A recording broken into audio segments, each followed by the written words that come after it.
రాజకీయాలకు గతం బలి కావటం అన్ని చోట్ల ఉంది. పరస్పర ఆరోపణలే ప్రధాన రాజకీయ అస్త్రాలుగా మారిన పరిస్థితుల్లో దానికి జరిగే హాని అంతా ఇంత అని చెప్పలేం.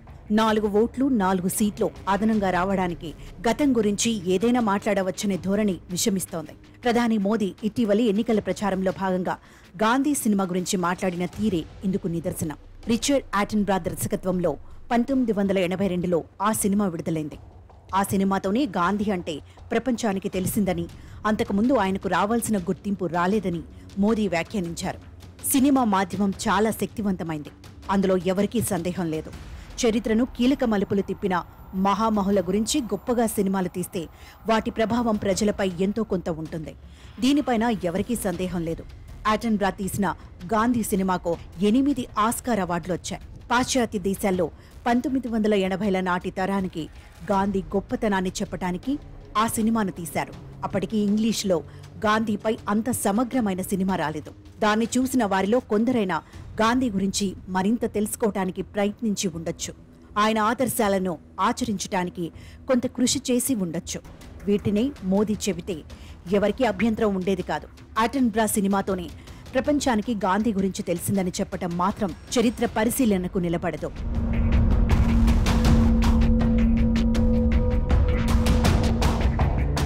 మోదీ వ్యాఖ్యల లోతుపాతుల్లోకి వెళ్లే ముందు గాంధీ గురించి ఏమన్నారో ఆయన మాటల్లోనే చూద్దాం.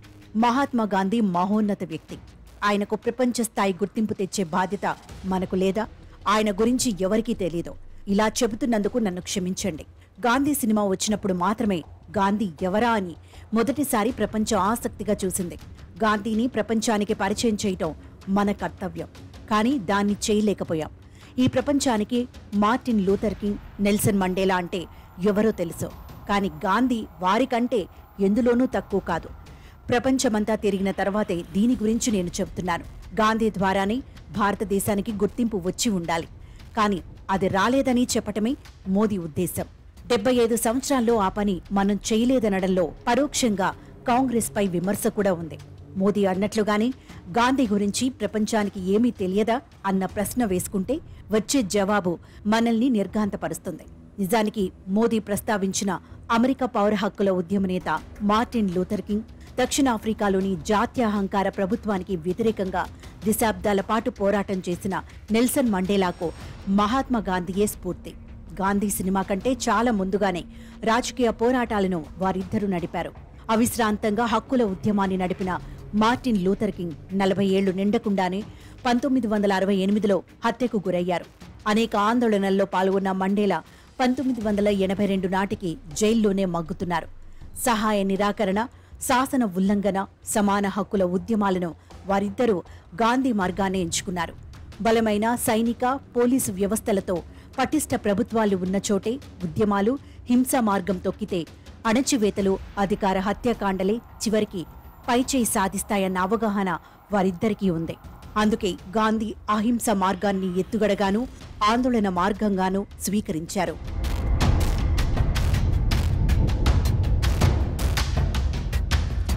బ్రిటిషు వలస పాలన నుంచి భారతదేశం విముక్తి కావటం 20వ శతాబ్దంలో జరిగిన కీలక ఘటనల్లో ఒకటి. చాలా వరకు అది శాంతియుతంగా జరిగింది. సాయుధ పోరాటాలు, హింసా ప్రయోగాలు అక్కడక్కడ ఉన్న ప్రధాన రాజకీయ ఉద్యమం స్వాతంత్ర్యం కోసం హింసా మార్గాన్ని స్వీకరించలేదు. గాంధీ దక్షిణాఫ్రికా నుంచి 1915లో భారత్కు వచ్చే నాటికి ప్రపంచంలో బ్రిటిష్ సామ్రాజ్యానికి తిరుగులేదు. సైనిక శక్తిలోనూ అగ్రగామి. మొదటి ప్రపంచ యుద్ధంలో చాలా నష్టపోయినా భారత్పై బ్రిటన్ పట్టు సడలలేదు. అహింస ప్రధానమైన వైష్ణవ, జైన సాంప్రదాయాల ప్రభావంతో పాటు ఎన్నో వైవిధ్యాలు, అసమానతలు, బహుళ సంస్కృతులతో కూడిన భారత సమాజాన్ని నిశితంగా పరిశీలించటం వల్ల యూరోపులోని హింసా మార్గం ఇక్కడ సరిపడదని గాంధీ భావించారు. హింసతో సాధించిన దాన్ని హింసతోనే నిలబెట్టుకోవాల్సిన పరిస్థితి ఉంటుందని గాఢంగా నమ్మారు.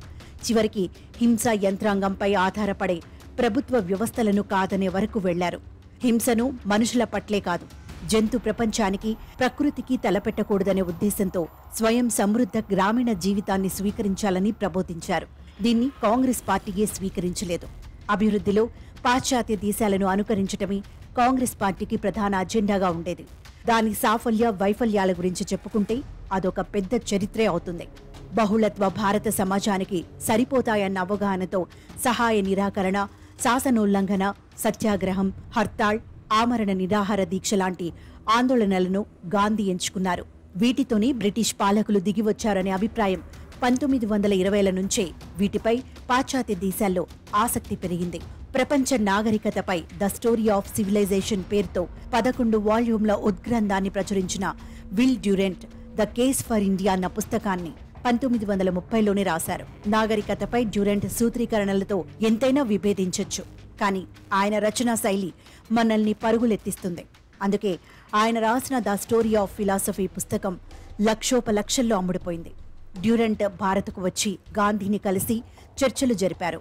ద కేస్ ఫర్ ఇండియాలో ఒక అధ్యాయం మొత్తం గాంధీపైనే ఉంది. గాంధీ ఆందోళన పద్ధతుల నుంచి ప్రేరణ పొంది అహింసా సిద్ధాంతంపై 1935లోనే the power of non violence పుస్తకాన్ని అమెరికా న్యాయవాది రిచర్డ్ గ్రెగ్ రాశారు. 1950-60లో అమెరికాలో జరిగిన ఆందోళనలకు ప్రేరణను ఆ పుస్తకమే అందించింది. నల్ల జాతీయుల హక్కుల కోసం పోరాడిన ప్రముఖ సామాజిక శాస్త్రవేత్త డబ్ల్యూఈబి డ్యూబా కూడా గాంధీ రచనలను ప్రచురించారు. డ్యూబా సిద్ధాంతాల ప్రభావం ఒకప్పుడు అమెరికాలో బాగా ఉండేది. అమెరికా చరిత్రలో పౌర హక్కుల ఉద్యమం చాలా కీలకమైంది. అక్కడి సమాజాన్ని మానవీకరించిన పోరాటమది.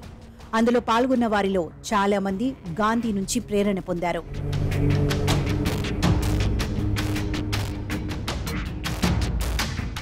ఇక ఆఫ్రికాలోని వలస పాలన వ్యతిరేక పోరాటాల్లో కూడా గాంధీ సిద్ధాంతాలను మార్గదర్శకంగా స్వీకరించిన వారు చాలా మంది ఉన్నారు. 1945లో మాంచెస్టర్లో జరిగిన 5వ అఖిల ఆఫ్రికా కాంగ్రెస్ సమావేశం గాంధీ ఆందోళన పద్ధతులను స్వీకరిస్తున్నట్లు ప్రకటించింది. జర్మనీలో గ్రీన్ పీస్ పార్టీ ఏర్పాటుకు కూడా గాంధీ సిద్ధాంతాలే చాలా వరకు ప్రేరణ. ప్రపంచవ్యాప్తంగా 60-70లో జరిగిన శాంతి స్థాపన పోరాటాల్లో పాల్గొన్న పలువురికి స్ఫూర్తిని ఇచ్చింది గాంధేయవాదమే. పర్యావరణ ఉద్యమాల్లో పాల్గొన్న చాలా మంది ఇదే దారిలో నడిచారు. ఇన్ని రకాల ఆందోళనల నేపథ్యంలో ఆటెన్బ్రా గాంధీ సినిమా తీశారు. 20వ శతాబ్ద చరిత్రను స్థూలంగా చదివిన గాంధీ సినిమా కంటే ముందు ప్రపంచానికి గాంధీ గురించి తెలిసింది చాలా ఎక్కువన్నది అర్థమవుతుంది. ప్రముఖ చరిత్రకారుడు David Hardiman Gandhi in his time and ours అన్న పుస్తకంలో ప్రపంచవ్యాప్తంగా గాంధీ ప్రభావం గురించి విపులంగా వివరించారు.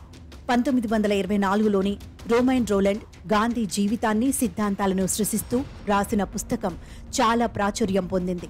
అప్పటికే రోలండ్ నోబెల్ బహుమతిని పొందారు. ఎవరెవరో గాంధీ గురించి రాయటం మాటాటుంచి గాంధీ సొంత రచనలే చాలా ఎక్కువ. వ్యాసాలు, పుస్తకాలు, జాబులు, జవాబుల వరకు గాంధీ పుంఖానుపుంఖంగా రాశారు. స్వయంగా పత్రికలు నడిపారు. తన సిద్ధాంతాలపైన విమర్శలను విస్తృతంగా అందులో ప్రచురించారు. క్రియాశీల రాజకీయాల్లో పాల్గొంటూ విస్తృతంగా రచనలు చేసిన వారు అరుదుగా ఉంటారు. గాంధీ దీనికి భిన్నం. మరణించే నాటికి ఆయన రచనలు చాలా ప్రాచుర్యం పొందాయి. దండి ఉప్పు సత్యాగ్రహం సందర్భంగా ప్రసార మాధ్యమాలను ఆకర్షించడానికి గాంధీ రచించిన ప్రణాళిక అప్పట్లోనే సంచలనం. దానికి లభించిన ప్రచారం అనూహ్యం. ఆ తర్వాతే ప్రఖ్యాత టైమ్ మ్యాగజైన్ 1930 సంవత్సరానికి గాంధీని మ్యాన్ ఆఫ్ ద ఇయర్గా ప్రకటించింది.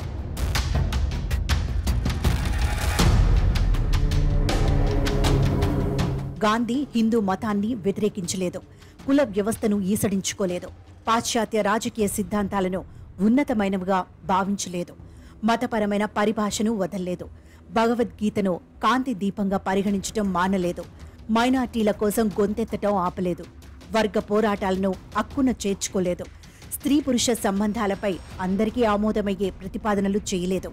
భిన్న సిద్ధాంతాల నుంచి చూస్తే ఇవన్నీ పరిమితులుగానే కనపడతాయి.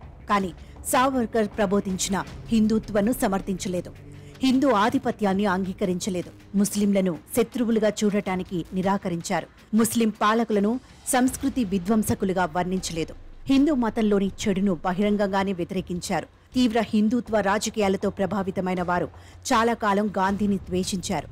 ప్రపంచ ప్రజాస్వామ్య ఉద్యమాల్లో, సిద్ధాంతాల్లో గాంధీ ప్రభావాన్ని చూడటానికి సుముఖత చూపించలేదు. గాంధీ గురించి 1980లకు ముందు ప్రపంచానికి తెలియదనడానికి ఇది ఒక కారణం కావచ్చు.